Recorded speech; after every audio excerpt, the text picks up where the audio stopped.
Welcome to our community. Susie Thomas with you this morning. Always a delight to welcome our next guest. It's Dr. Jesse Ayers from Malone University. Also, you can find out more about him at jesseayers.com.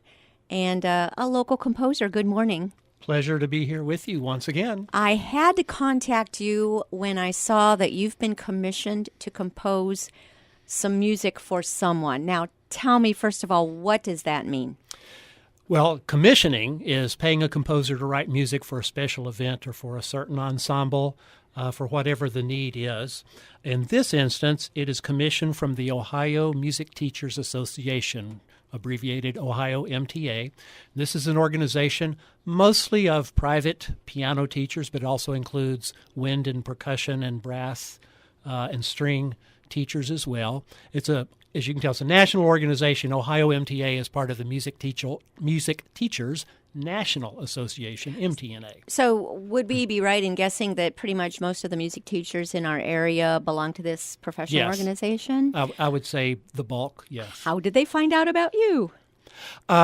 This is a nomination process for this particular award. Mm-hmm. The members nominate composers they know of, and in this case, Dr. Michael Benson, the department chair at Malone University, who knows my work, put in a nomination for me. And so then I received an email from Ohio MTA saying, congratulations, you've been nominated. Please send us these materials. And then they have a committee that reviews the materials, and they select a composer for the Ohio MTA Composer of the Year. And so I was fortunate enough to be awarded that this year. Wow. Oh, my goodness. Congratulations. Thank you. Now, for someone to say, hi, write us a song, I can't even imagine. That's almost like someone saying, be funny. You know, sometimes music just wells up from within you, and sometimes it does not. So how do you go about it? How do you write on command, on demand?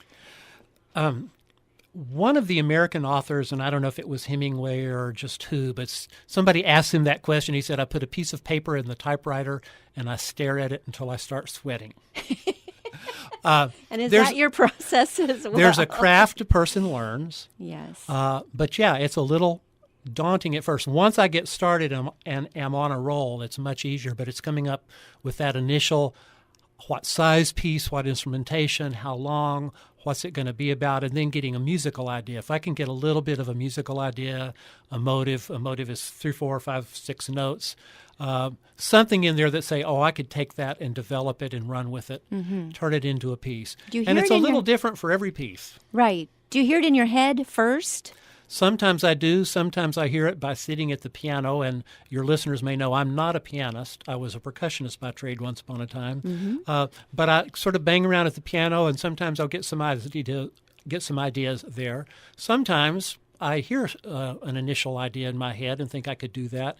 Sometimes it's an idea of a type of piece, like the piece Jericho about band was I could use this narration from the Old Testament, and I could put people around the audience, and then once I sort of had the broad parameters, then you go about actually coming up with notes that would work. Same thing with Beneath Suspicion. It was knowing of the story and saying, I see how I could develop this into a mini opera or opera in one act. And then you think, well, and I have to convey Civil War time, so I have to do some things musically to convey that, but I can't do everything in that style. So in this case, I just was alerted that I had been awarded this just a few days ago. So right now I don't have any ideas at all. It's I have a blank whiteboard in front of me. Sky's the limit. And I'm trying to think in terms of, well, this organization, you know, the folks they have in it. So I think it should be a piece that involves piano, since you have a lot of piano people in that, and some instruments. Other than that, I don't really know. They've been very helpful in giving me general guidelines. You know, don't write for the symphony orchestra because we can't hire a full orchestra to come to the convention. Well, that's kind of a relief, a little bit. Right? I'll add to this. One of the nice things about the commission is that the work will be performed at the the Ohio MTNA statewide convention. And that is in October, I think. In October at the Franciscan Center at Lourdes University in Sylvania. What does it feel like to sit as an audience member and listen to musical instruments playing a song that came from you when you knew this song and I'm probably not, probably the word song isn't even correct, but music that you've developed and created that you knew it before it was done. There, you're hearing notes that you knew that piece before that note was the one note that you picked to come next. What's that like? It's very gratifying to see my work performed, see it done well. I've gotten where I like to sit toward the back because I like to watch audience reaction to see, like, are they listening? Are they engaged? Is this not engaging them? If not, do I need to fix something before the next time? And of course, by this time, I've heard it in my head quite a bit because I do. I studied the craft of how to put ink on paper and know what that's going to sound like in advance. However, it's usually much better when you hear it with the live instruments and you've got all those people involved. If it's a work for the orchestra or for the symphonic band, you've got 50, 60, 70 people. They're all involved very seriously, working on and performing a piece that you wrote. Or even when it's a small piece, like Beneath Suspicion with two sopranos, violin, piano, because, as you know, we had some excellent performers, and it's been done in Indiana with very excellent performers, done here. And to see them work on it and then bring their skill set and their interpretation. Quite often I learn something at rehearsals where they say, this, what do you think about if we did this instead? I don't mean vast rewrites, but like if we phrased it this way, or maybe this rhythm, a little pause here. And I learned some things that I'll eventually mark into the scoring, like, oh, that really makes this more musical. So. Oh, I'm sure the gifts of one probably feed from and feed the gifts of the other. And it just seems to become even something that the sum is greater than that the whole is greater than the sum of its parts. I'll mention an interesting story. I was at the premiere of one of my works, Rahab, that was out in Iowa. And I was about 5 rows back, and there was a fellow in front of me, maybe about my age, sitting with a young teenage boy I take to be his grandson. And this gentleman's body language said everything like he could not stand the piece or he was bored. He kept shifting, folding his arms, twisting this way and that way. And I thought, I'm afraid for them to recognize me at the end of the piece. He might turn around and punch me. And so it got to the end, and the conductor motioned for me to stand up. And when he saw who it was, he grabbed my hand and just started shaking and shaking and shaking and shaking. He said, I've never heard such a piece. And I thought, boy, I never knew it from.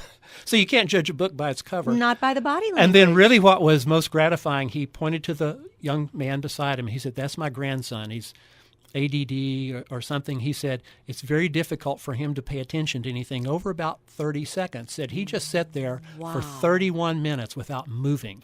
Now, part of that piece tells a story, so it's not just my music. It's engaged. The story, of course, is from the Old Testament, but that he was engaged in a story. And that's why my hand was shaking up and down so much. And I thought, well, you just that's can't quite judge. a compliment. No, you never that's know. That's an interesting story. I would have never thought. I love the story. But I also love the audience participation that you brought in. Let's talk about Jericho.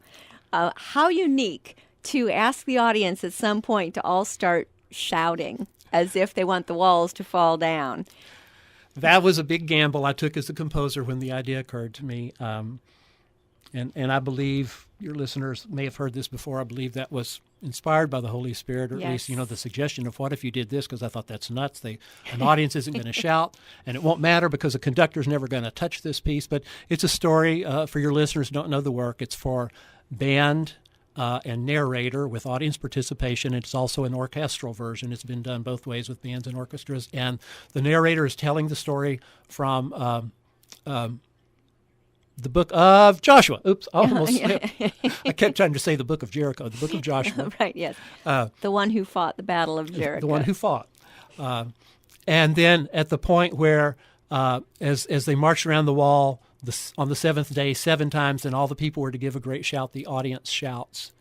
And it's actually very effective. I didn't know if it would work or not. I thought it might seem silly, and I finally said, you write it in, and if nobody ever wants to perform it, so be it, but I've written it. I love the idea of seeing people out for an evening at the concert where they're dressed appropriately, and to everyone all gussied up, suddenly having that much fun in a concert. Well, what I really like about it is involving the audience more than I just sit here quietly and don't make a noise and I listen to other people make the music. And there's a lot to be said for that. We've been doing it for a few centuries now. But one, having the members of the band or the orchestra surrounding the audience. It puts them, because that's what I grew up hearing. I was in the band, I was in the orchestra, and it's a long time before you realize, this sounds completely different when you're out front than when have all these people right around you. So I really like doing that. And I don't do it in every piece, but I've done it in, I think, 3 now, maybe 4. Probably no worries that anyone had ever had that idea before, but do you ever wonder, has anyone ever put these notes together in this way before? How do you know that it's original? Well, it happens all the time. It's one, you need to know a lot of music to say, like, no, I'm not doing it exactly. And then composers have always borrowed from each other.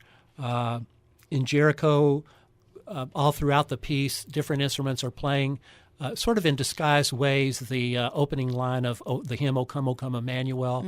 And that goes back to Bach. It's called the Cantus Firmus. Goes back further than that of having, say, a trumpet or some instrument playing in very long notes, the notes of a hymn for which the cantata was based, while the chorus is singing a lot of fast notes. You just have to know a lot. And none of us know what we don't know. Well, it's a craft. I've been doing it for a long Yes, you have. time. I started around 14 or 15 years old. So. Well, let's go back to that. What did interest you in becoming a composer back in the day? One of my earliest musical memories is that I grew up in the middle of the campus of the University of Tennessee in Knoxville, across the street from Circle Park. If any of your listeners have ever been in Knoxville, they'll know right where I'm talking about. And it was a land-grant university, so in those days, and we're talking about mid and late 50s and early 60s, all male students had to participate in ROTC. And every Thursday was drill day. So before I started school, so I'm talking about being kindergarten and even before that, every Thursday the entire Army marched by my house, it seemed like, to a little boy. It was company upon company of the ROTC boys. I call them boys now. They were college students. When I was little, they were men. Yes. But, with their rifles on their shoulders, marching by my house, and I would go get my little toy rifle and a little toy helmet, and I would go out on the sidewalk and march beside them. My mother says, I don't remember this because I'm talking about being 3 and 4 years old, that the officers would salute me and I would salute back. And especially when I could hear the drum and bugle corps coming, which is not like a modern day drum and bugle corps you see out at the Paul Brown Stadium during Hall of Fame week. These were not very good snare drums, one big bass drum with the ROTC logo on it, and I think actual bugles and not trumpets. But they would come and that by. Was it. They would play a 16-bar strain, and then they would rest for a while, and they'd play it again. And when I heard them coming, I would run and march by the bass drum. Wow. So maybe that's why I became a percussionist. And the other thing is that I have an older sister who's quite a good pianist, so I grew up thinking that everybody's big sister could play Beethoven and Chopin. So she was still in high school playing Beethoven Pathetique Sonata, Chopin Polonaises, and I'd just be doing things in the house, hearing her, in the living room practicing piano. So I heard a lot of music there. And then in the 7th grade, I just signed up for band and told them I wanted to play drums. Got a pair of drumsticks in my hand, love at first sight, so I practiced all the time because I loved it. Sounds like a musical get good. family. Have you ever gotten to hear your sister play your pieces?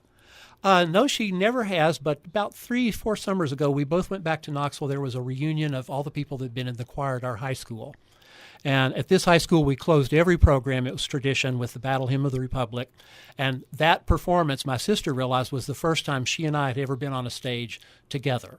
Now, this was an alumni chorus, but it was probably 80 people there. So we have performed together that one time. What do you do to get inspired? You still sit and stare at the paper until you break out into sweat? That's about it. Yeah. Sit down with a blank piece of paper and start writing down ideas, whether it's broad ideas, like I could put the trumpets on this side and the trombones over there, or whether it's a musical idea, I could work with this. It's just... Does it help to listen to a lot of music before you go into writing, or does it help to not listen to a lot of music? Usually not. I don't want to, that I spend a lot of time... Cleanse the palate. Right. And I once heard an author was asked a similar question. He said, I find ideas come when I summons them. So there's a certain thing, if you have a paper to write, if you're a student, well, until you actually sit down and start writing, the ideas won't flow. You start writing and one idea leads to the next, and then hopefully, if you're lucky, it turns into a river flowing of ideas that you then say, I'll only take the best ideas. Working under pressure. All right. We do need to take a short break. Speaking with Dr. Jesse Ayers from Malone University. Find out more about him at jesseayers.com. Find out more about commissioning to write a composition after these words. You're listening to Our Community.